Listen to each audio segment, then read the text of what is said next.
Aliens Explored is a podcast exploring famous and obscure cases of UFO sightings, alien abductions and other strange events from both a believing and a sceptical perspective whilst keeping an open mind. I'm Stu Jackson, a professional actor and amateur ufologist with a particular interest in the crop circle phenomenon. I'll be debating that otherworldly visitations are real.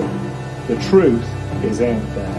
And I'm Neil Kelly. I'm a professional actor as well and used to work for the military as an intelligence analyst. I'll be arguing from a more doubtful point of view. I mean, it's all a bit far-fetched, isn't it? Friday, 25th of June, was the deadline set whereby, under the terms of the $2.3 trillion COVID relief bill, a whole host of government, security and intelligence and military agencies were required to declassify and make publicly available all the information they have on UFOs. That day has come. Could this be the day when all is finally revealed? Join us for our first live stream session of Aliens Explored as we delve into the contents of the report. And we are live here on this first ever Aliens Explored live streaming special. I'm excited. Are you excited, Neil? I'm very excited. Very excited. Try something new. That's the. Indeed. Don't people say that's what you should do? Do something that scares you every day, they say. This is fantastic, and already we've got people active in the chat. So very, very big welcome to Ty. Great to see you here. Paranormal Ben. We're going to be mentioning Ben in just a moment, in fact. We're so glad to see you here. And Paul has been active in the chat as well. Paul, in fact, gets quite involved in some of my other streams that I do. So it's really great to see you here for this one as well, Paul. And everyone else watching either now or in the future, thank you so much for joining us in this very special, very exciting. It dropped yesterday. The Unidentified Aerial Phenomenon reports to Congress. Yes. Now, first thing we ought to do is give a bit of an apology, because we did say we were going to do this yesterday, didn't we, Neil? Yeah, we kind of slipped up a bit. I mean, we hadn't taken into account the time difference that actually by the time we did our show over here in Britain on British summertime, it would still be quite early in the morning in the Midwest, and probably still before dawn in the far west. So we thought, that's the other. Although I know that was the final deadline.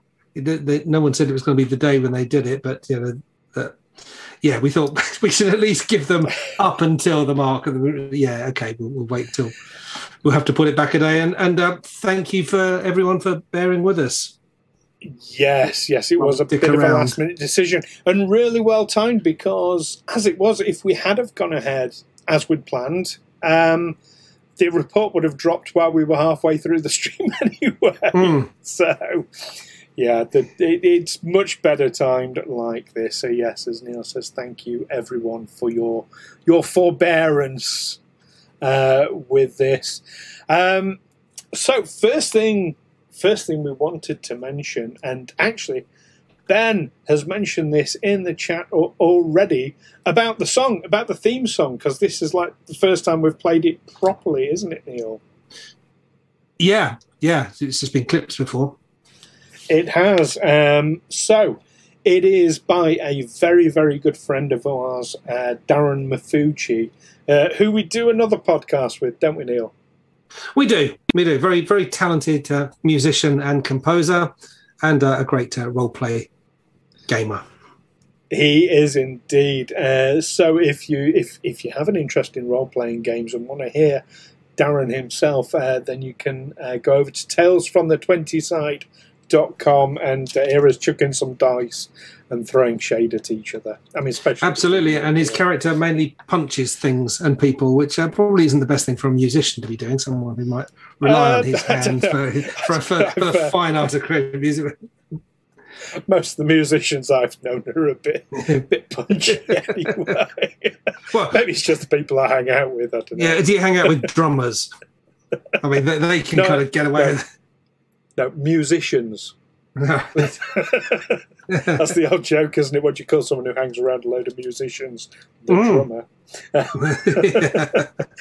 No offence to drummers out there. Oh, and thank you, Ty. That's very kind. Ty does say Tales from the Twitter side is an awesome podcast. We think so.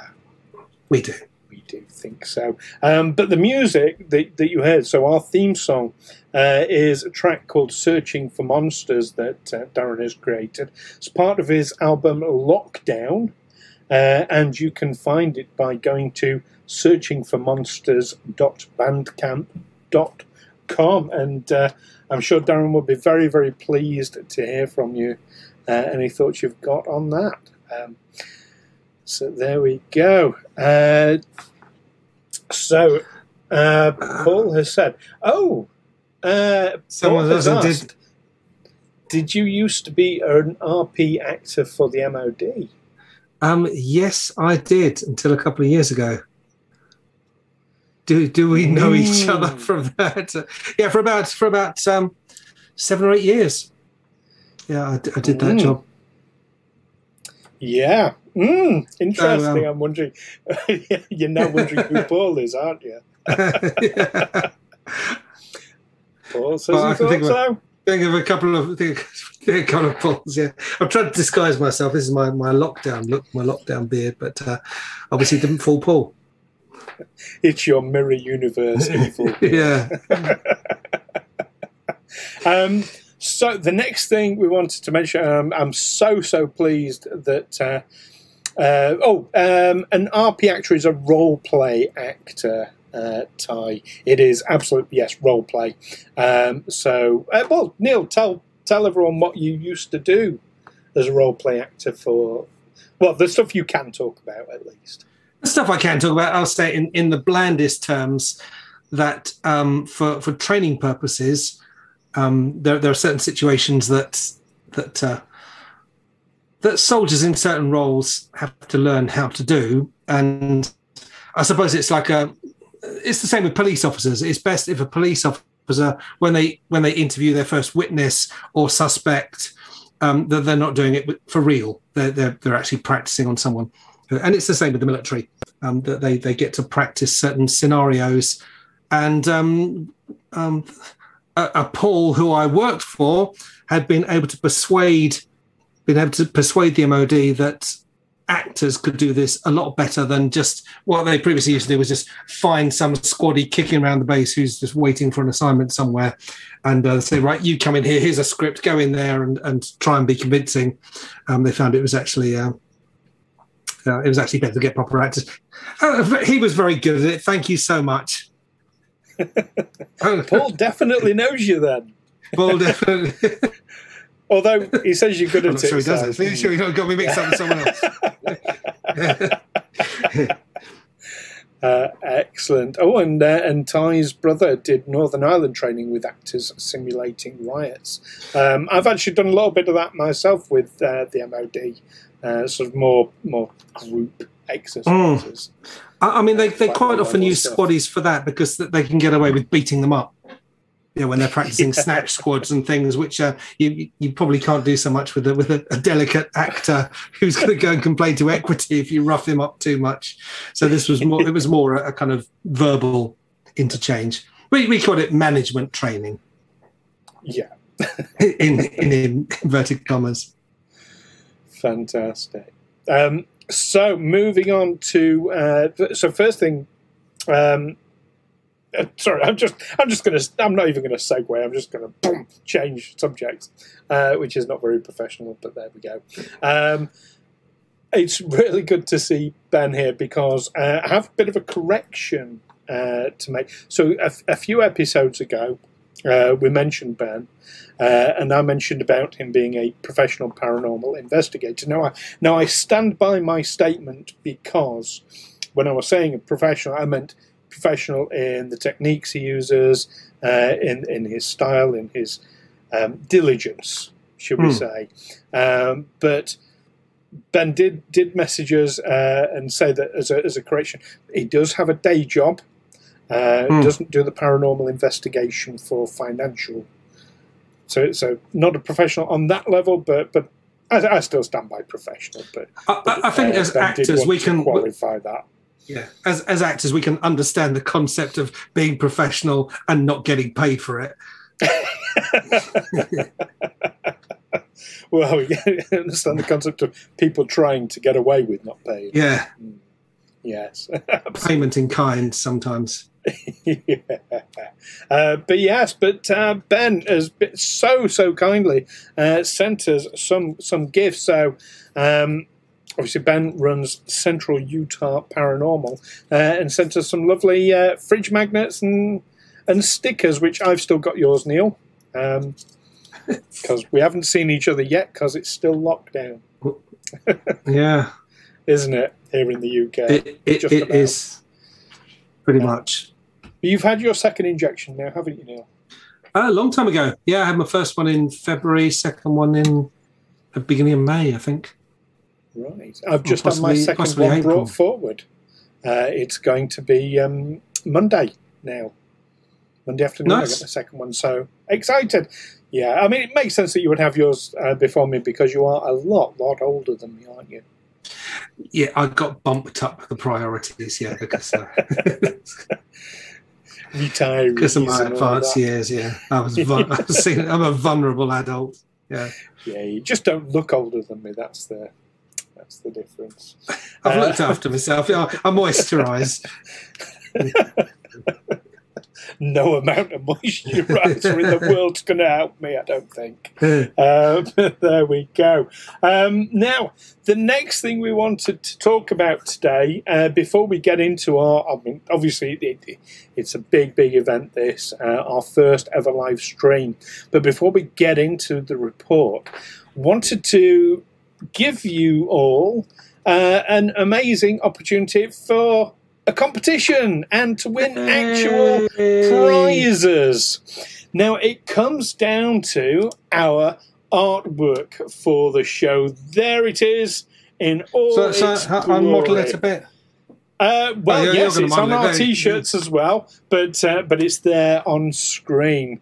Now, this artwork, we've been using it for a little while now. It was created for us by Monstrous Art. And hello, Ed. Welcome to the party. Lovely to see you.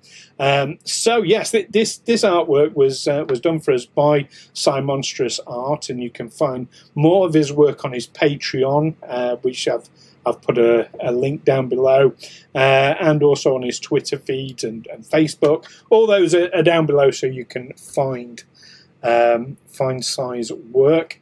But yeah, he did this for us, and we absolutely love it, don't we, Neil? We really do. I mean, he gave us more hair than we've actually got, so that's, it was very flattering. That's based on pre-lockdown me, without the beard. Without the beard, and me without having recently filmed where I had a beard because I had to take it off for a recent shoot. But there we go. Right. But a key part of I absolutely love the artwork, but a key part of it is this amazing chap in between us, this grey alien looking quite grumpy. So here is your competition, everyone. The grey alien, we don't quite know why he's looking grumpy. Maybe it's because we've ignored him. Do you think he's looking grumpy? I think he's looking a bit... I don't know, a bit sort of confused. As someone's asked him an awkward question, and he's thinking, "How can I put this?" Yeah, that's my take on it. Yeah, no, I can definitely see that. And hello to the Jaunty Goblin as well. Isn't the art absolutely amazing? We were just saying it's by Monstrous Art. And here is your competition to everyone watching and everyone listening in the future. This grey chap in between us needs a name. We have never given him a name, have we, Neil? We haven't, no. It didn't occur to me. So there he is. That's not my first thought. If I see an extraterrestrial, I'm not thinking, I wonder what his name is. Well, grey aliens have been given names in the past. Paul being one of them. Yes. For the movie Paul, of course. Then you've got Skinny Bob is the subject of quite a famous video from Russia. You've had, was it Grandpa Grey from the Stan Romanek video? So it is quite common for greys to have names. So what we want you all to do is, you'll see there's an email address below, aliensexplored@gmail.com. You have until the 25th of July.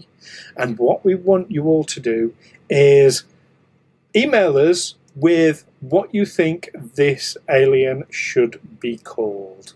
Now, Neil and I both allegedly have a sense of humour, don't we? Apparently, yes. I've been learning humour from a book.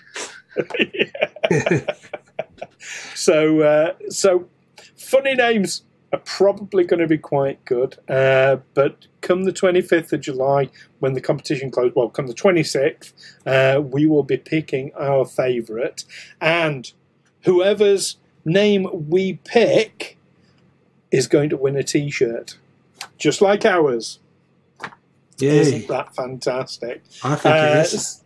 Yeah, do you know what? There are only 4 T-shirts like this in existence in the world. Now, obviously, I have one. You've got one, haven't you, Neil? And the other 2 are currently winging their way across the pond to a couple of special friends in America. They know who they are. So you can be the 5th person. Well, this is it. We need a 5th person to have a T-shirt. So give us your best name. I'm gesturing the wrong way for that alien on that side. And yeah, what you think his name is. Like I say, send it into aliensexplored@gmail.com. And we'll judge according. We'll judge according to the usual criteria. Will we just depend on how we feel at the time? Yes, whatever our favourite is. Totally arbitrary. It is a bit. Yeah. But no, we want to hear your best ideas, and whatever tickles our fancy, really. Now, if it happens that more than one person submits the same name and that name wins, it'll be whoever submitted it first. So get your ideas in quick. That's my advice. So there we go. That's our competition. We'll be reminding you of the competition later on in this live stream for anybody who joins us a little bit later on. So shall we start talking about this here report then, Neil? This thing we've come to talk about. This thing report. We've come to talk about now. I've already started highlighting bits and making lots and lots of notes. You can probably see around the margins. I've been going through this with a fine-tooth comb. How about yourself? Well, I've focused on the executive summary, but no, I have read the whole thing. I was surprised it was fairly short. It's only, 9 pages or something? It's 9 pages. That includes the cover page. Including the cover page. Apparently, isn't there? It's marked unclassified, but I gather that there is a classified annex that we will never be allowed to see. Yes, that's very true. They've basically produced 2 reports, one for the public and one with the actual real information in it. Which kind of makes the unclassified one a bit pointless, really, doesn't it? I'm not so sure. I'm perfectly prepared to believe that the classified annex contains details of military capabilities that they want to keep classified that cannot be released. I don't think it's going to say, well, actually, we've got this hangar out in Area 51 where we've got all these crashed spacecraft or spacecraft we've shot down and all these dead or captured ETs. I don't think it says that. I know we'll never see it, so I could stick my neck out here. But I bet it doesn't say that in the classified bit. I bet it's just military information. that we're not supposed to know. Much of what's in the preliminary assessment is what was anticipated. I think the main thing it says is that of all these things we've spotted in the sky, it wasn't us, Gov. It's not us testing some kind of new technology. This is all stuff that we just don't know. Well, yeah. Now, just to come back to one point you're making about us never seeing it, isn't there a statute of limitations or something like a 50-year period where it has to be released after that? I think there is on most America, things, all documents have to become declassified after a period of time. Might be 30 years. I'm not sure. Could be because that's how we know about Project Blue Book. I mean, if all it contains is military capabilities, then yes, in 30 years' time, that's going to be fairly moot, isn't it? No one's going to learn anything about the capabilities of the US Air Force or the US Navy by reading a 30-year-old document. Would you say that? I mean, you look at the stealth fighter projects. I mean, they were kept under wraps for a long time, weren't they? Well over 30 years. I imagine there are still some parts of it that are still classified. And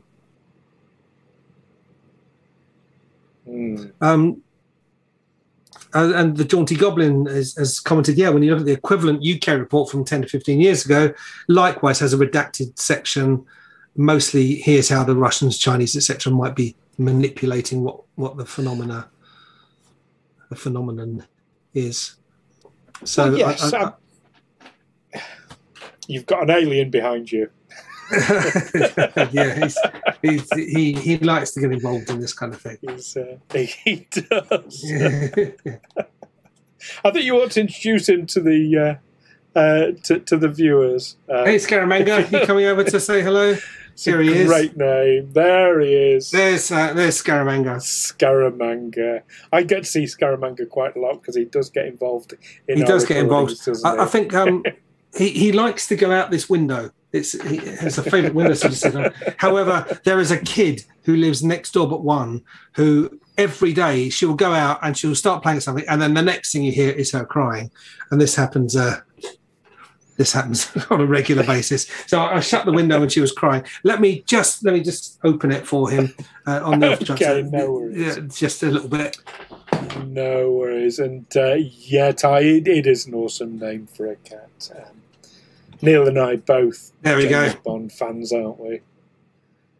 So we're both James Bond fans. We at the time we got him, we got him thinking this is going to be a working cat because we were overrun with mice. It was before we had our kitchen redone. You go in the kitchen, you turn on the light, and it'd be like a stampede. There'd be mice scattering everywhere. There were droppings everywhere. And thought, well, we'll get a cat. We tried all kinds of things. We put down traps. We'd use the sonic things that you plug into the mains. We thought, well, if we get a cat, we don't want to kill these mice. We just want the presence of a cat to deter them, to make them feel unwelcome and to not come into the kitchen. And we named him Scaramanga, hoping that it will be an ironic name, that we were naming him after a professional assassin in the Man with the Golden Gun. Actually, I haven't checked how many nipples he's got. However, it turned out it wasn't ironic, and he is actually a ruthlessly efficient killer of mice and birds. Or he was. He's 11 years old now, but in his younger years, he was quite deadly. Well, I think it's safe to say he probably not only has a third nipple, but a fourth, a fifth, and a sixth one as well. I suppose male cats, like male humans, have redundant nipples, do we? Yeah, I believe so. Yeah. I guess. Anyway, I'll have a feel. We've digressed. We always do, don't we? It wouldn't be Aliens Explode if we didn't digress a bit. Yeah, yes, he's doing well for 11. Yeah. He absolutely is. He's a lovely, lovely cat. So we were talking about this report as a generalisation then. And yes, you're right. It doesn't give us any information that we kind of didn't expect. I think you said quite rightly, it's like, well, it's not us. Which is what we would have expected. But more than that, it is quite telling in that, it says, okay, some of these things can be ruled out by sensor glitches. Some of these things can be ruled out as, misidentified or, natural phenomena or misidentified normal aircraft. But it does also say in this report that there is another miscellaneous group. And that's quite tough, because if it's not a natural phenomenon, if it's not a man-made craft from the USA or from a foreign country, well, that only leaves kind of one option to my mind. Well, if it's neither of those two things. Yeah, many American politicians and military people, including Senator Marco Rubio, have said that they're far more concerned that these vehicles, which seem to be able to violate American airspace with impunity, they're more concerned that they might belong to a terrestrial rival like Russia or China, who has developed this breakthrough technology that they can't meet. They've basically rendered the US Air Force and actually the defense of America redundant because they're so far ahead in technology. As we saw in the first Gulf War, when America led the liberation of Kuwait from Iraqi forces, we can see what happens when you have a set-piece battle between two sides and one of them has got slightly more advanced technology, who's one generation ahead. It was a massacre. So, they're very concerned about that. There's also, I think we need to emphasize that the US military refer to them as not as yet unidentified flying objects, but unidentified aerial phenomena, which, for instance, the Northern Lights, the Aurora Borealis, that is a phenomena. It's not an object. It's not something flying, but it is something you see in the sky that could have... well, yes, that's right. And a comet, which is falling, it's not flying. Yeah. Yes, I think UAP is a more accurate term. Definitely. It's more accurate because it's vaguer, ironically. It covers anything in the sky, whether it's a flying object, a falling object, or a trick of the light. Well, yes, absolutely, which, UFO doesn't include. Paul has made an interesting statement that Paul can state quite categorically there are no alien bases in the UK, otherwise he's not very good at his job. Oh, that sounds like a challenge. But we have talked about aliens beneath the sea. So do we have any in our territorial waters, or are we talking the middle of the Pacific? Or well, yes, we've talked about those. We've talked about the sort of hollow earth theory about, maybe there's underground bases. We talked about the underground bases, of course, it was only a couple of episodes ago. The chap who went down and had a firefight in an underground base with aliens, allegedly. Yeah. Oh, yes, we talked about the one in Rendlesham.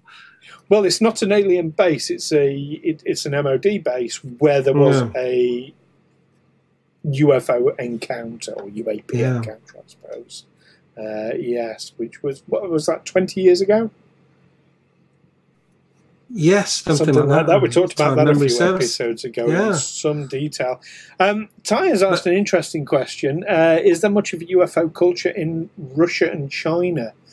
I don't know, in all honesty. Given the nature of both those countries, it'd be hard to tell.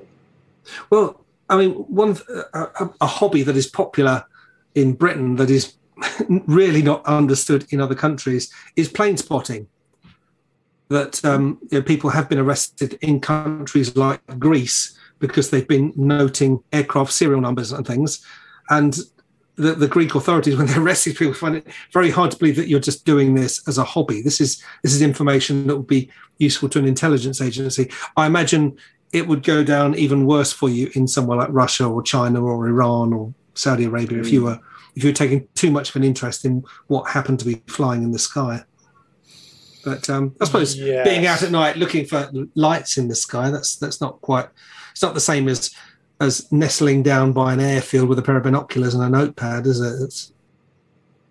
Yes, this is true, and you're absolutely right, Paul. Experimental planes do exist. In fact, we had an amazing interview with one of our listeners, Barry, who we referred to him as, who gave us some real educational notes on experimental planes. Worth going back and listening to that particular episode. We did also talk about something called the Robertson panel, which is a panel, this is information released after 50 years, that was set up that they would, in order to cover up the testing of experimental aircraft, they would release stories about UFOs.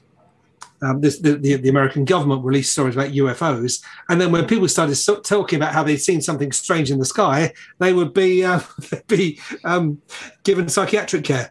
So you're or just dismissed as a tinfoil hat wearing conspiracies. Did you read about the conspiracy theory about tinfoil hats? A conspiracy theory about tinfoil hats in particular. I think there was always a story that people wear these tinfoil hats to stop the government using mind control on them with various radio frequencies. You don't want to let them in, so you wear your tinfoil hat. And so someone at, I think it was Stanford University, did an experiment to see if a tinfoil hat would actually work. And what they found was that certain frequencies are blocked by a tinfoil hat, but other frequencies, and coincidentally, they're frequencies used by the military and intelligence services, are amplified if you wear a tinfoil hat. So I think tinfoil hats have gone out of fashion a bit. Yeah, I mean, it's conductive material, isn't it? So yeah, that's right. It will reflect certain frequencies but amplify others. So yeah. Anyway, we're getting a bit off the topic. We are as we are wont to do, as is our bent. My big question was about this report was why? The US government wants to give the economy a boost. They're going to. It's the biggest state intervention in the economy since Roosevelt's New Deal in the 1930s, which started to bring America out of the Great Depression. Why was there this requirement in there to release information about UFOs? What have UFOs or UAPs got to do with economic recovery? And I have two possible theories. One of them is that someone just thought, this is my chance. This COVID recovery bill is 5,500 pages. I can slip something in, and I bet they won't read it, and they'll sign it off, and then I'll show them what they've done, and they'll have to release this information. I thought that was a possible one. Donald Trump, notoriously short attention span, relies on other people. Well, 5,500 pages. If I went on holiday for 2 weeks and spent all my time, all day, every day, reading books by the pool, I wouldn't read 5,500 pages. So this thing was rushed through my. But what I think is more likely, I'm thinking that this bill was put through at the end of Donald Trump's presidency. And for our American listeners, end in England means cigarette butt. It means the dying days of his presidency. It was it 27th of December 2020? The election had already been lost or stolen, if you prefer. He put this bill through, $2.3 trillion, and of course, all credit to his administration for doing that. But actually, most of the credit is going to go to the incoming Biden administration, who are going to implement it. And suddenly lots of people who previously might have voted for Donald Trump are going to get a big handout or a big help, big assistance, all sorts of assistance from a party, from a government of the Democratic Party, which might change the way they vote. So I do wonder if someone from the Trump administration just thought, let's put this thing in as a stumbling block. Let's put this clause in that requires our most secretive of secret agencies to release their most secret information by a certain deadline, and it will cause all sorts of ructions, which will either stop the bill in its tracks or delay it until such time as Donald Trump can regain the presidency. That's my theory, anyway. That's an interesting. So to address your first theory first. Hello, Captain Quinn. Absolutely aliens. It's always hey, aliens. Captain Quinn. Yeah. So to address your first theory, I'm going to call shenanigans on that one because it wouldn't be one person reading this document. You know, you're going to have a team of 30, 50, 100 people, however many is needed. It's so a 5,500 page document. It can easily be achieved, and you throw people at it. So sneaking something in, I don't think is going to happen. And the fact that it was picked up so quickly by the media as well, you know, instantly they're like, "Oh, look what's in this 5,500," you know, shows that you know these things get picked up really easily. So I'm going to sort of. So if that was what they were attempting, it failed spectacularly and immediately. Yeah, I'm going to piss all over that theory straight away. Now your second one is quite interesting, but I think there's. I agree up to a point. I think it was deliberate, but do you remember our discussion about Hayam Eshad? Yeah, and he said. So this was an episode we talked about him in particular. He was the Israeli minister for for defense. He was an Israeli general who became head of the Israeli rocket program. Yes. Now he has come forward and said that all this is absolutely true. That the governments of the world are in contact with these aliens and the Galactic Federation. He said the Galactic Federation, and he said in particular that Donald Trump wanted to announce this publicly to the world, but he was stopped. So this would seem like an opportunity to kind of go, you wanted to stop me, well, I'm going to do it anyway, and you can't stop me from making it public because that would mean stopping this aid for the COVID. So I can definitely see that as a theory. It was alleged, yes, Captain Quinn, stopped by the Galactic Federation. This is what Hayam Eshad has claimed. And it's worth going back and listening to our Hayam Eshad. It's worth going back and listening to all our episodes, of course. But the Hayam Eshad one in particular is quite a fascinating, because he's a really credible person who has come out with some, even I would say, outlandish claims. But yes, it really interesting. And thank you for your comments about my my glass there, Ty. I do like a handled beer glass. I mean, it's only squash that's in here, but yeah, because it's hot. Stu feels he has to point out, he's not necking beer while working. I once did drink alcohol on a live stream, and it ended up really, really embarrassing. I felt I needed to apologise to a lot of people after that, so I don't do that anymore. So I reckon before we get into the nitty-gritty detail of this report, shall we give everyone a quick reminder about our competition for all those people who have some people have joined us since. Yeah. So as a reminder, we have our Aliens Explored artwork, which you can see there from the amazing Cy Monstrous art, and his details are below. If you want to see more of his work, if you want to commission him for any work as well, I'm sure he'd be very, very pleased to see you, Simon Brumat. Lovely, lovely chap. But we were saying earlier that the grey alien in between us, this chap here, you can see him a lot better there, he does not have a name. We've never given him one.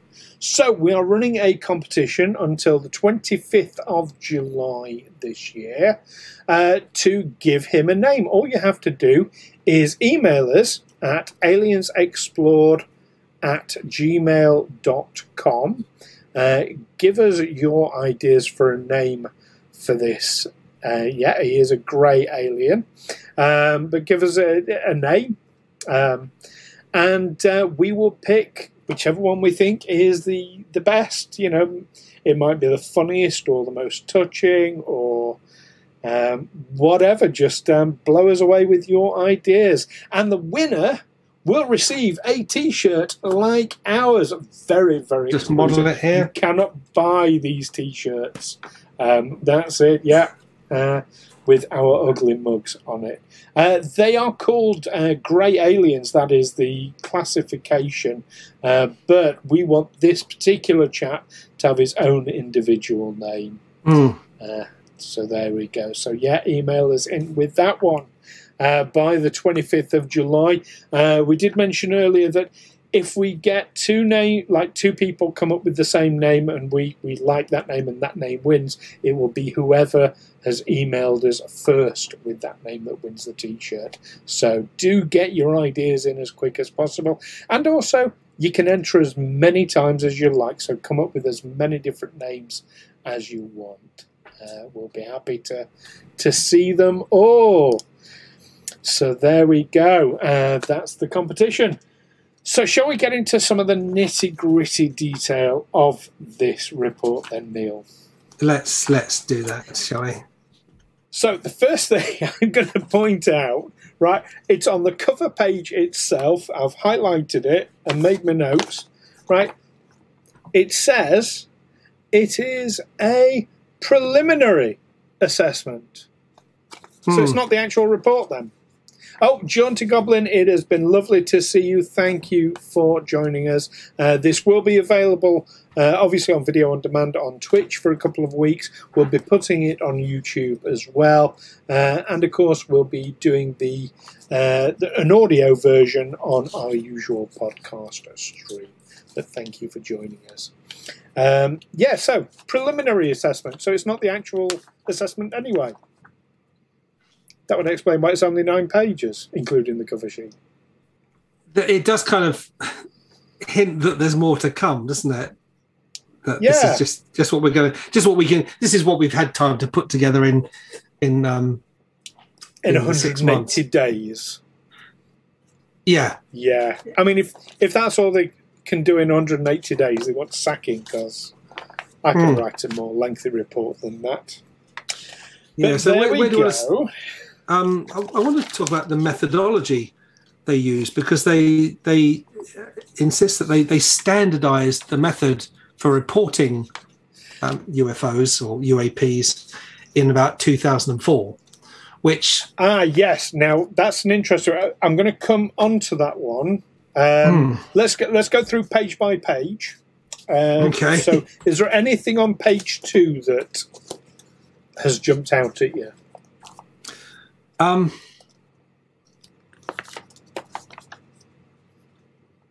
Only the sheer number of agencies who have been required to input into this.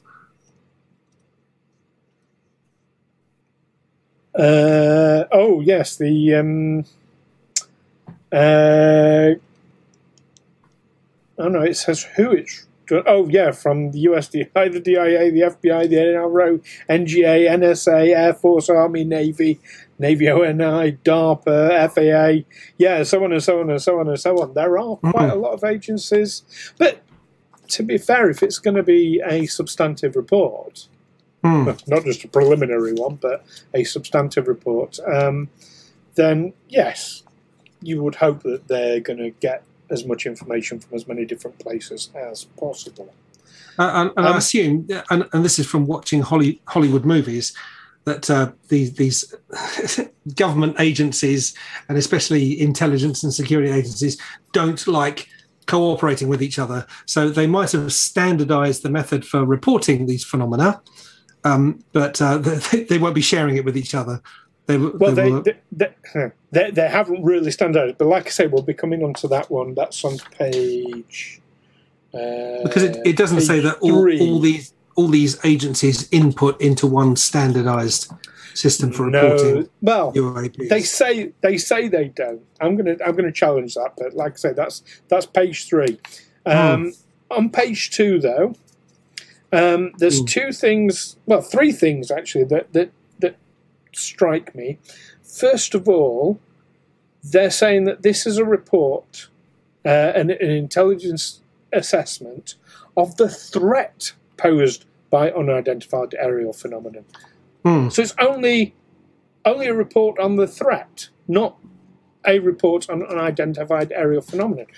But most of those agencies, the Army, the Navy, the Air Force, that's what they're concerned with. How much of a threat does this pose to our shores and to our operating capabilities? But let me put forward a hypothetical situation to you. Let's say that the American government is in fact in constant contact with an alien civilization who are visiting, that it is a friendly allied agreement, a sharing of information, a sharing of technology and all the rest of it, but it is secretive. They would not be considered a threat, ergo they would be left out of this report. I suppose that would include that would depend on the nature of the cooperation, wouldn't it? If it's entirely, if we're in contact with beings from another world, but it's entirely on their terms because they can just switch us off anytime they want, then yeah, there is a threat there. But they'll also be reading this document and saying, "Wait a minute, you think we're a threat, do you?" The point I'm making is that my understanding, when the COVID bill was generated, they didn't ask for a report on the threat posed by UAPs. They asked for a comprehensive report on UAPs. Yes, but I think military agencies, anyone who's dealt with the MOD or Department of Defence, will know that they will always come from that point of view of what's the threat. They have moved the goalpost, though. They've interpreted what they've been asked for, which means it's a bullshit document. They've just interpreted it how they wanted to. That's their go-to perspective. That's how they will always view everything. You ask them about the weather, they're going to say, well, they'll talk about how they're not going to talk about whether it's a nice day. If you ask the Air Force, they're going to talk about what effect it will have on their operational capabilities, on the range of their bombers, and There's a danger in making that kind of narrow. Oh, it must be a threat. Okay. Well, there we go. I'm not getting as it's not tickling my antenna the way it's tickling yours. It's what I would expect from a military organisation. Fair enough. But moving on, then, it's also to submit an intelligence assessment of the progress of the Aerial Phenomena Task Force, Unidentified Aerial Phenomena Task Force. So there is already a task force dedicated to dealing with unidentified aerial phenomena under the DDI. DOD, sorry. Under the Department of Defense. Wasn't there an agency set up that was then disbanded and then resurrected?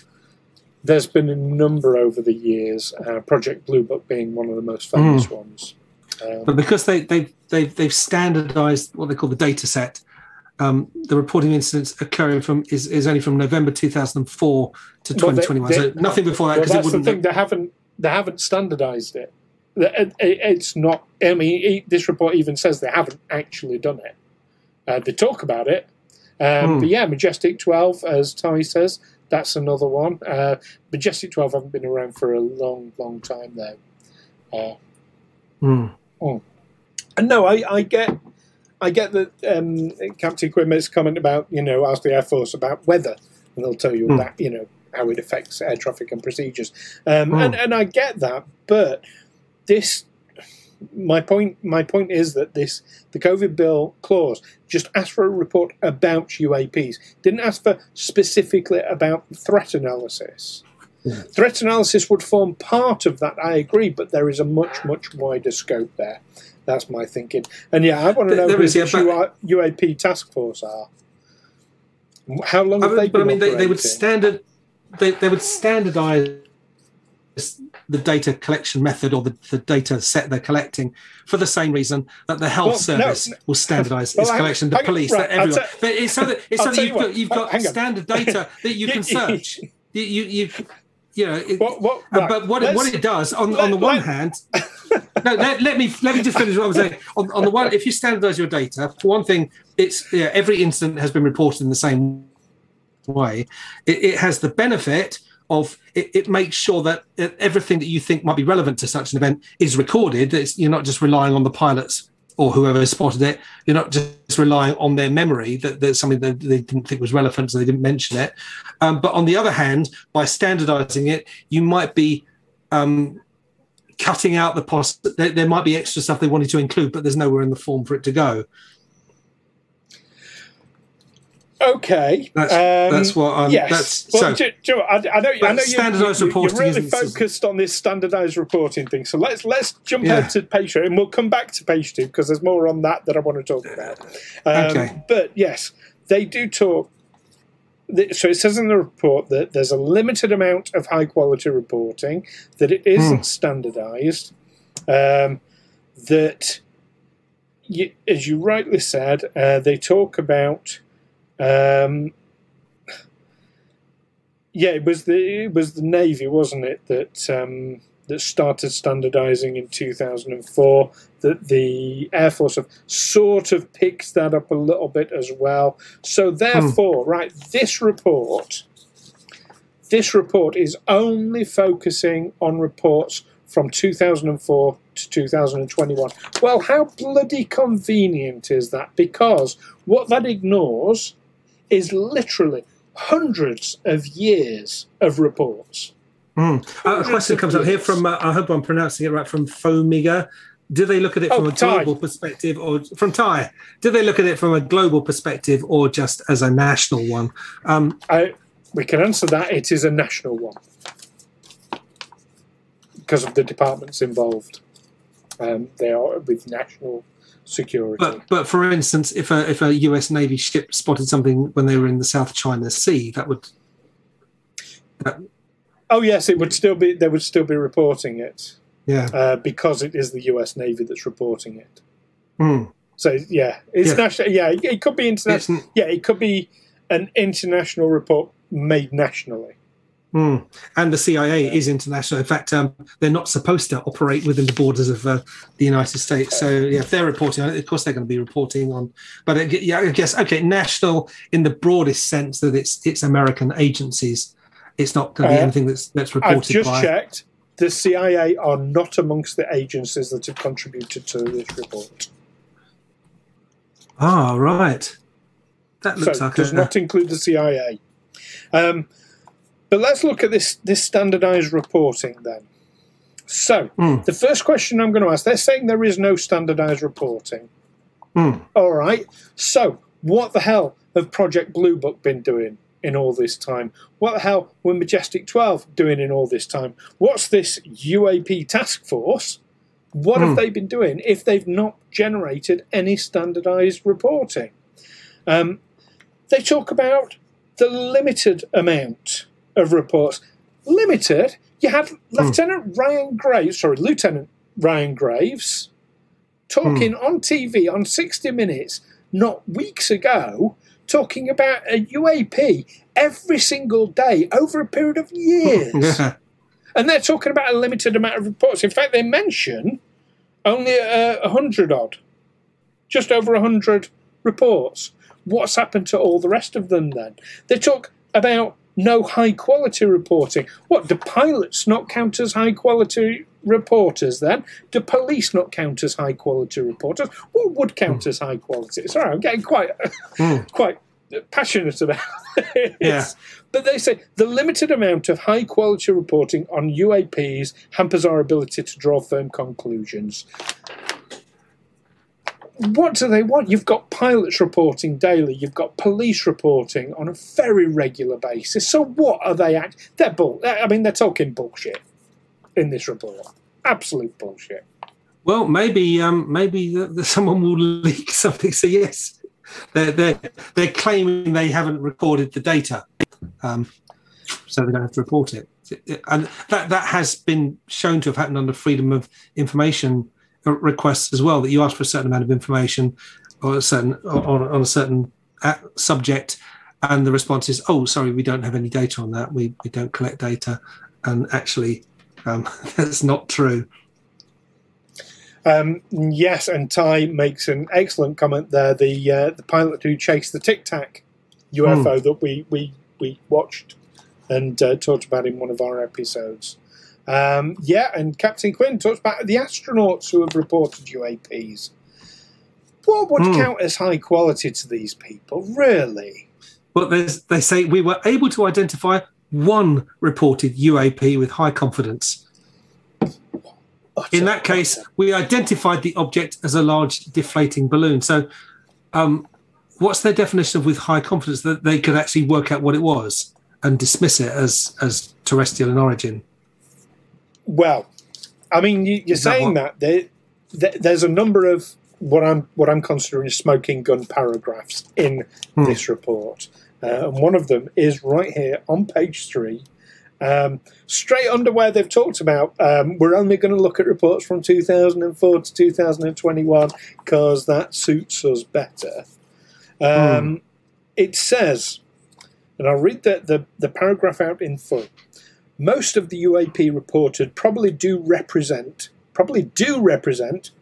physical objects, given that a majority of UAP were registered across multiple sensors to include radar, infrared, electro-optical, weapon seekers, and visual operation. So you're not talking about, a flare from, Venus or any crap like that. A light in the sky. Majority, most of the UAP reported, are physical objects. Wow, that's quite damning in of itself. I'm going to go back to page 2 now. I'm determined to get this out. Right. They say there's an assumption that various forms of sensors that register UAP generally operate correctly and capture enough real data to allow initial assessments. What do they mean by real data, as opposed to what sort of data? Yeah, you'd have to ask them that, I guess. That strikes me really strongly, that they're giving themselves a clause to just arbitrarily say, yeah, we don't consider that real data. Well, I suppose it's real data if they've got a recording of it on their radar. That's real data. If it's just someone saw something and they've got, it wasn't seen on. If it's been picked up by a sensor and recorded, then say, yeah, that's real data. We can say this thing was seen here and it moved to there. Whereas if it's if they don't have that info, if they've only got an eyewitness account, then I don't know. So if I've seen a stealth bomber, but it's not shown up on radar or it's not been recorded on radar, I haven't really seen it. Is that what we're saying? That's what they'll tell you. Yes, nothing to see. Okay. So that's a bullshit statement. So all they have to do is lose the records, and it doesn't exist anymore. Convenient. Yeah. Very convenient. There is another bit on page 3. So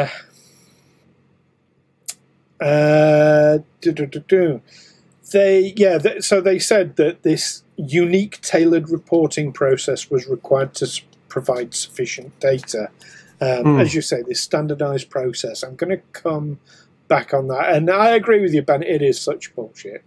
But so this standardized tailored reporting process. The trouble is, we are talking about phenomena or objects that are not standardized of themselves. They meet and appear in so many different.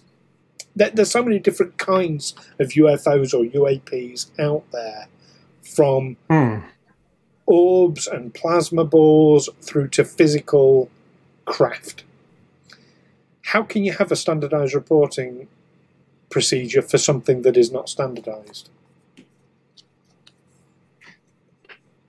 Well, it's I mean, I don't know what this. I mean, but a standardized report is going to have date, time, duration, location. You're saying you're not getting that already from all these pilots and police officers? Yeah, but that's what I mean.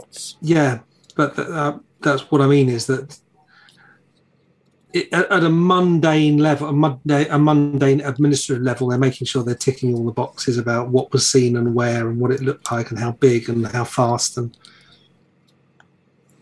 I assume. Is it that, on this report they've put the time before the date and they should really be putting the date first?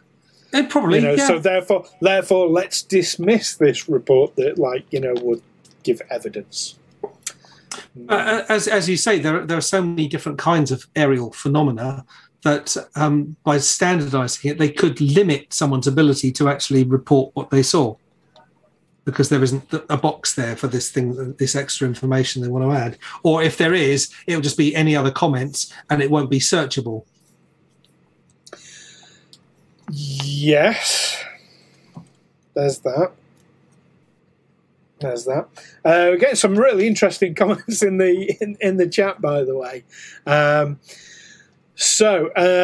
Paul makes it good, that a witness statement would be hearsay. I get that. And Captain Quinn has said that's one eyewitness, but how many people would have to make it real data? And when you do have eyewitness accounts from literally hundreds of people in some cases, I'm thinking, the Phoenix Lights as an example. There's the interstate one that we did recently. Literally hundreds of people, including lots of police officers. But all you're getting is a visual sighting. Quite often these things don't show up on radar. When it's there and obvious and being seen by a lot of people, there's that. It's hard to say. Yes. So on page 3, then, coming back on this, it does say that there are a number that are not natural atmospheric phenomena. They're not airborne clutter, and I don't even know what that's supposed to mean. Airborne clutter. Debris? Yeah, well, airborne clutter, on page 5, it says these objects include birds, balloons, recreational unmanned aerial vehicles, or airborne debris like plastic bags that muddle a scene and affect an operator's ability to identify true targets, such as enemy aircraft. Okay, fair enough. So there are a number that are not airborne clutter. They're not natural atmospheric phenomena. They're not US items. They're not foreign adversary items, systems they call them. So if it's not natural, it's not clutter, it's not of US origin, and it's not of a foreign nation origin, and there are some that fall in this catch-all other bin, as it calls it, what else could it be?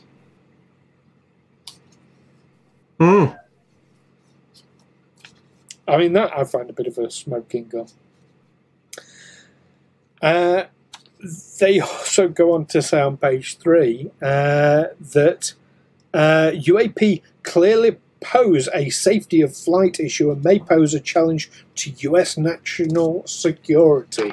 Now that strikes me really strongly of someone gearing up to have a common enemy.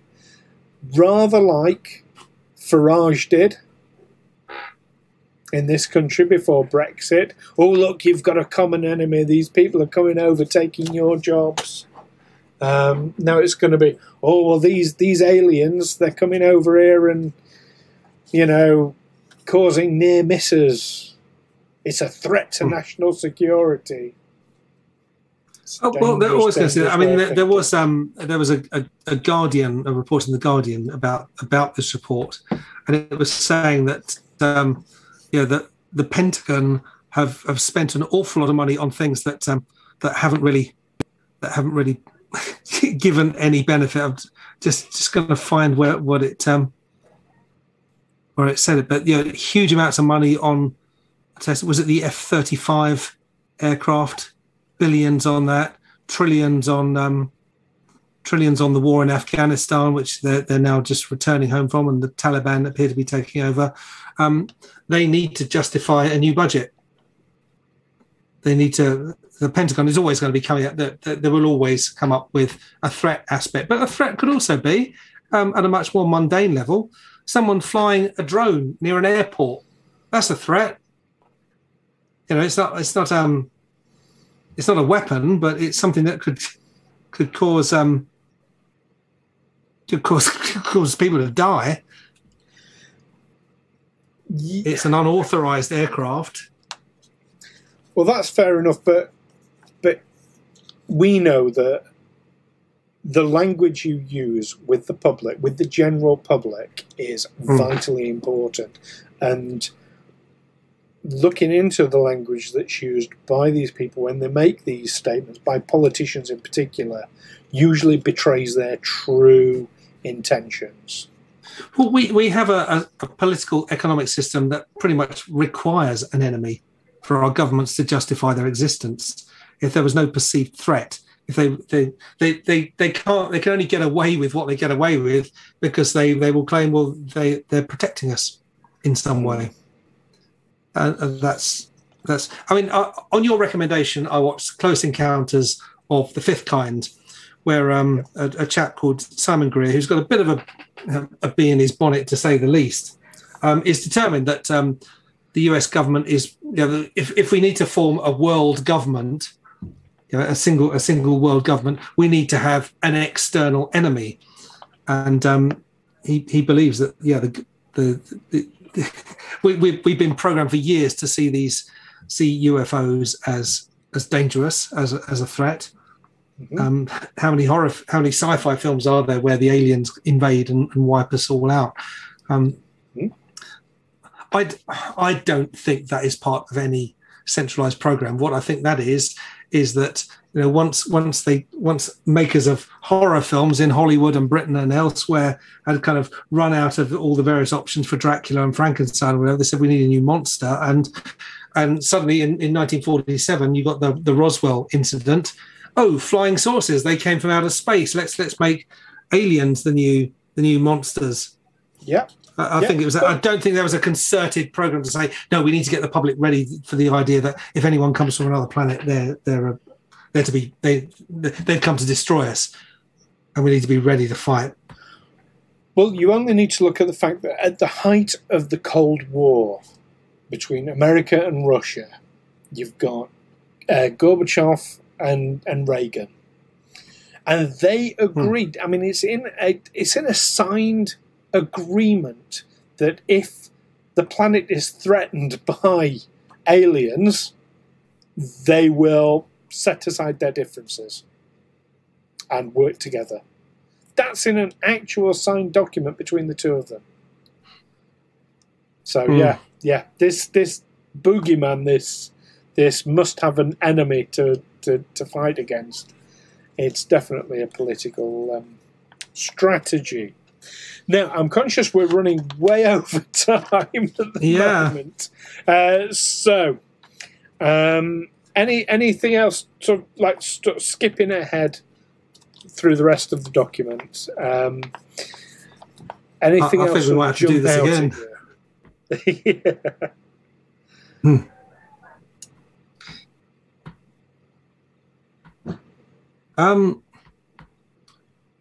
Probably, but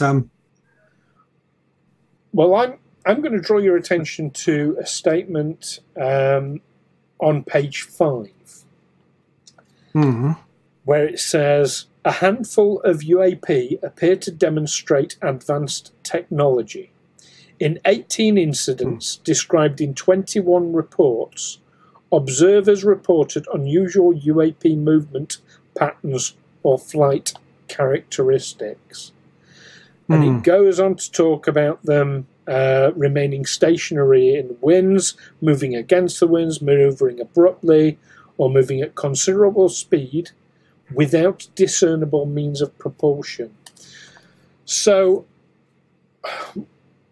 I find it impossible to believe that, given the level of spying that goes on across different countries, given the surveillance that happens, especially now we've got satellite surveillance going on all over the place, that a single country can be so far technologically advanced as to be hundreds of years beyond anything that the US have got, anything that China claims to have.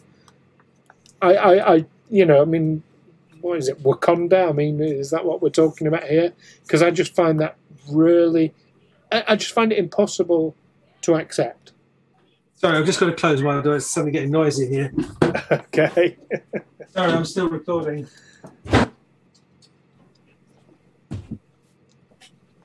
That's okay. So this concept that a country is hundreds of years in advance of us technologically, I don't accept it. I don't think many people would argue against the idea that the United States is probably the most technologically advanced country in the world. They wouldn't expect the Russians or the Chinese. I mean, they've come up with some tricks before, but they're not expected to produce technology that is the next generation that makes American defenses redundant. Okay. It's always been the other way around. This report says specifically that there are UAPs out there that are way technologically more advanced than anything that the US has got. It's here. It's in this report. So if that's not extraterrestrial, or the phrase that we like to say, otherworldly, if it's not that, then what is it? And Joe, on that note, it's probably a good time for us to do our summary. And thank you for joining us, Ben. It's been absolutely amazing. And do come back and watch the video on demand for our summary. But yeah, we'll definitely, hopefully, do more live streams in the future, but we'll be talking about that later on. So let's summarize how we feel about this. I mean, it literally came out yesterday. It is only 9 pages, fortunately. So we have had a chance to sort of have a good look through on it. What do you think, Neil? Is it a total smoking gun? As you say, there are those things, there's little things tucked in there. Oh, yes, we have seen some UAPs that we can't explain. And that seems to be mainly the focus on it, that a lot of this stuff, it's not us. We're saying it's not our advanced technology. It's not someone else terrestrial. It's not a rival, a military rival that has somehow developed technology that outclasses ours. And I lost my thread a bit. It's neither of those two things. But we have seen some things in the sky that we're going to talk about. All the clutter in the sky, balloons and plastic bags and bits of debris and radio controlled aircraft. But yeah, there were these few things we saw. Weather balloons. Yeah, weather balloons. Yeah, whatever. Or party balloons. Yeah, they. But they just make some mention. Oh yeah, there are these craft that we can't explain. And that's, it's kind of tucked in there, isn't it? I think as we discussed, a lot of the departments are just concerned about the threat from a potential terrestrial rival. Yeah, I'm inclined to agree with you. But I think it's done in quite an insidious way. So I know that, to our regular listeners, will know that a theory that I keep coming back to time and time again is that we as a society, as a culture, are being prepared for contact with extraterrestrial beings. And I'm going to I'm going to say that for me, this report is a further step along that path, because let's face it, 20 years ago, the whole UFO thing, and I know because I've been there, I've had the piss taken out of me a lot over the years.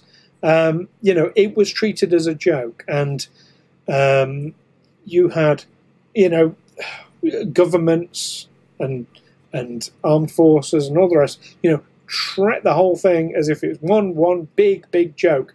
Now, here we are, years later, where it's being taken seriously by scientists, by governments.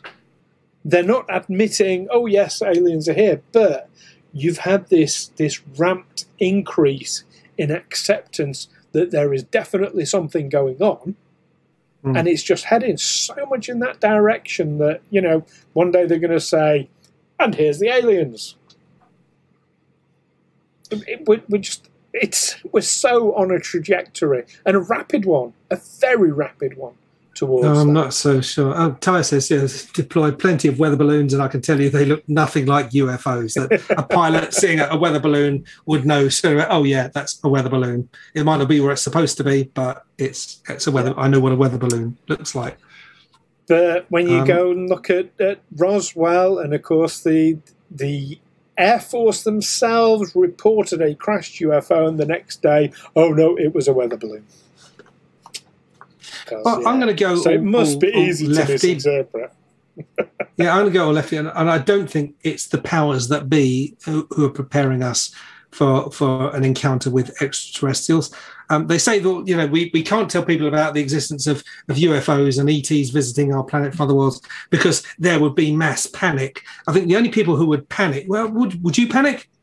Would you panic if you're suddenly told we've been visited from other worlds? The people who would panic I'd shit myself. Are the small numbers of people who are running the planet right now who are suddenly going to be told, you're redundant, we're taking over. The gravy train has reached the buffers. I think they're the ones who...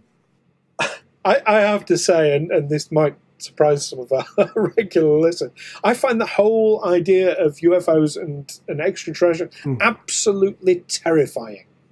Yeah, but as Ty says, I wouldn't panic. What would you do? You're sat here and someone says, we've been visited by extraterrestrials. What are you going to run into the streets screaming and keep screaming for... just keep doing that? What? You might think, oh, shit, yeah, I'm terrified. And then you think, well, actually, what does this mean? People panic. Panic is a short-term reaction to something immediate. If you just, don't panic. Well, this plays into actually my theory, because if 50 years ago you'd suddenly announced, oh yes, aliens are real and they're coming and abducting people and there's not a thing you can do about it, yes, you would have had mass panic. If it was to happen today, I think you'd still have some panic, but nowhere near as much as you would have done 50 years ago. Nowhere near as much. I don't get this whole thing. Being prepared. Yeah, what I'm having trouble understanding is what mass panic looks like in the long term. Just because people have been told, I can understand people fleeing a city because it's being bombed. Yeah, that would be a panic. But if you're just told something, okay, I can tell you what mass panic would look like in this instance: storming of government buildings. Riots, looting, you'd have mass suicides, all things like that. I think they would still happen today, but not perhaps to the same extent as they would have done some years ago. But that's a whole other topic. Do you know what? Yeah. I'd like us to do an episode on a kind of a what if, a hypothetical scenario. If aliens were to land tomorrow, how would we react as a society? I think that'd be a good episode for us to do down the road. Yeah. Captain Quinn, I'm right with Captain Quinn. Grab his towel, because he's a hoopy food who knows where his towel is. One for the Hitchhikers fans there, of which I am one. Yeah, Ty says, mass panic equals no toilet roll. It's very, very true. Yeah, that's it. Yeah, but you panic buy. Yeah. Yeah, and Paul makes a very valid point that humans have a condition where we see what we want to see. That is absolutely true, and we interpret it that way. Do you know what? If aliens were to land tomorrow on the White House lawn, somebody somewhere would claim it was fake. Oh, yeah. I think that's my job on this podcast, isn't it? But there we are. So, as we always say on this show, do let us know what you think. Obviously, we've got people letting us know in the chat what they think, and that's absolutely great, and loving reading all that. But of course, people of the future listening to this or watching this down the road, you can get on our Twitter or Facebook page by searching Aliens Explored. And let us know there. Shall we remind everyone about our competition again before we give our very, very exciting news, Neil? Yes, let's do that. So our competition, if you missed it earlier, is all to do with the amazing artwork from Simon Brumat that he did for our podcast, and specifically about the grey alien standing sort of between and behind us. There, we get a better look at him just over there. He needs a name. We have never given him a name to this date. So if you email us at aliensexplored@gmail.com by the 25th of July, this year, 2021, just in case you're listening to this down the road, and give us your best name for, I keep calling him, that's them. Because we don't know. Them. We don't know if genders apply to grey aliens. Them. We don't. I think that them is a them and they. So yeah, let's have your best name for them. Let us know what you think, and the best answer that we gets to win a T-shirt like Neil and I are posing in today. So no, that won't stand up too far. Fantastic, with our ugly mugs and the grey alien on that you will have named. So there we go. Shall we give out our very, very exciting news, Neil? Let's do that. Yeah. So are you going to? Yeah. No. Well, do you want to tell everyone, or is this about our next episode? No. So we've been keeping this secret for so long now. Neil's still trying to keep it secret. Yes. We've been. You can trust me with your secrets because I'll just forget. Well, we've been talking for a little while about doing something a bit bigger than just this podcast, and we've actually started talks with a filmmaker, and we are going to be doing a documentary off the back of this podcast, aren't we, Neil? We are, yeah. Let's see how much money we can get. Dozed off there. It's less exciting to us because we already know. Yeah. But yeah, we're going to be doing a podcast specifically on my favourite topic, crop circles. So I'm going to be proving to Neil that they are not man-made. Well, obviously some are man-made, but there are plenty of non-man-made ones out there, aren't I, Neil? Are you going to prove it? Or, I mean, is my role in does my script just say, Neil mutters bought a load of bollocks and Neil refuses to leave the pub because it's raining? Well, we'll have to see how you react to what evidence I can put forward to you as we go through. Plank and bits of rope. Well, I mean, that is how the man-made ones are done, absolutely. However, there are many that are not man-made. There are attributes to what I term genuine ones that cannot be recreated by people. But you'll have to either listen to one of our previous podcasts about crop circles for that, or because we've done two now, haven't we, Neil? Yes, we have. Yeah. We did an early one and then an update. Or, of course, watch the documentary when it's out. I mean, it won't be out for some time. We're just in early discussions. Aren't we, Neil? Aren't we? Yeah, we're looking next year, earliest. We are.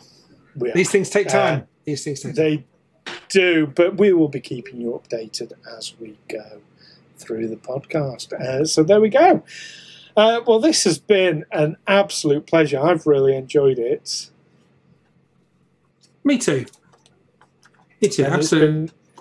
It's our first outing, really, isn't it? It's been great fun. It is. It's and with wonderful responses. I really enjoyed interacting with our crowd. Absolutely. Do we call them our posse, or is that a Radio 1 thing? That's definitely our explorers. There you go. Explorers. That's a good name for our listeners, I think. Our explorers. Yeah. Our explorers. Our fellow really explorers. Fantastic. But no, Ty, it's not a new podcast. It's just it's kind of a one-off documentary that we're planning on doing. If that's successful, then we might do more documentaries on the back of that. But we'll have to. It would be foolish not to, wouldn't we? If it's successful, yeah. Let's one step at a time. One step at a time. Absolutely. Well, this has been absolutely brilliant. Thank you to everyone for joining us. This has been just so much fun. Don't forget to... I think we need to do it again sometime. We will. Now, actually, in terms of live show, we were thinking we might do our 1 year anniversary special, which is not that far away. When is our 1 year anniversary special? It's a few weeks from now, isn't it? That's 30th of July. We might do that as a live special. We will have to see a bit nearer the time. Ty thinks our episodes aren't long enough. We could make them long with us. There's the tendency to get distracted and to go off topic, but indeed, yeah. And actually, research shows that half-hour episodes are kind of the ideal length.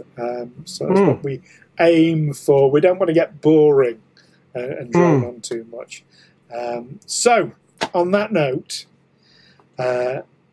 do join us next week when we'll be obviously returning to our normal format with weekly podcasts. Our next one out on Friday coming, when we're going to be talking about a very controversial figure in ufology, aren't we, Neil? Controversial indeed, yes. Stan Romanek. That's the man. So we will be chatting about him. Don't controversial miss and that one. Complex. Yeah, I think that's very fair to say. Very fair indeed. So thank you all for joining us. This has been an absolute pleasure. In the meantime, keep watching these brilliant Twitch streams and the skies. And I think I'm going to go and take Captain Quinn 78's advice. Not the advice about getting a plank and some bits of rope. The advice about drinking 5 pints of bitter and eating some nuts, which will be my practicing for panicking for when they come. And thank you, T. Monty Fox for commenting on my big agreement to the core. Thank you very much. Very, very nice. Been lovely talking to you all. Fantastic. Take care, everyone. Bye-bye. Bye. Aliens Explored is a Figo Films production in association with Juicy Falls. Music by Darren Mafucci and editing by Stu Jackson.